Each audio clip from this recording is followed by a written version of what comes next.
La ville est desservie en eau potable, mais les zones desservies en eau potable par la régie des eaux sont envahies par beaucoup de points d'eau parallèles. C'est-à-dire beaucoup de forages ont été exécutés dans les zones déjà desservies en eau par la régie des eaux. Dans la loi sur l'eau, on appelle ça une superposition de concessions. C'est une violation de la loi. C'est-à-dire que si la régie des eaux a un périmètre qu'il exploite au nom de l'État, une autre personne ne peut pas opérer dans cette zone-là.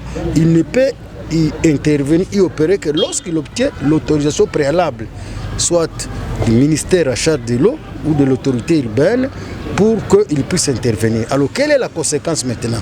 Certains opérateurs économiques déconnectent leur réseau régie des eaux et ils se permettent d'utiliser, de construire des forages et jouissent de l'eau de l'État gratuitement. Là, il y a deux problèmes. Premier problème, ce sont des cas qui se trouvent dans les cas d'insolvabilité. Le refus de payer le facture régie des eaux, premier problème. Deuxième problème, couper la connexion régie des eaux, résilier les contrats entre l'abonné et l'opérateur sans qu'il y ait des concertations préalables. C'est aussi un problème.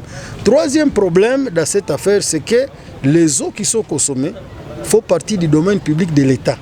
Et ces eaux, on ne peut pas y accéder gratuitement.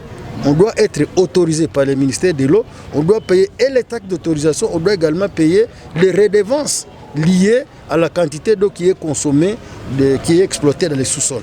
Donc tous ces problèmes, nous avons eu à les traiter ensemble avec l'autorité urbaine pour inviter nos opérateurs économiques, qui sont nos partenaires, qui font la fierté même de cette ville, à apprendre à se conformer quand même à la loi.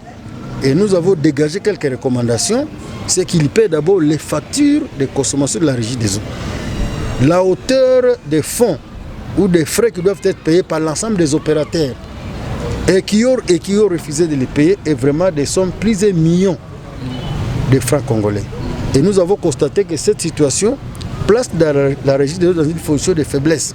La régie des eaux qui doit faire face à des charges d'exploitation, nous avons dit, c'est quoi? Elle doit avoir des pistes de rechange.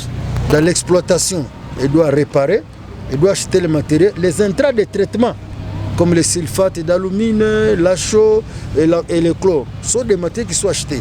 Aussi, les charges du personnel, les paiements de l'ensemble du personnel de la régie des eaux exigent à ce que la régie des eaux ait les moyens. Mais avec cette façon de travailler, la régie des eaux est en difficulté. Non seulement sa concession est envahie par les opérateurs économiques, mais aussi ces opérateurs ne payent pas.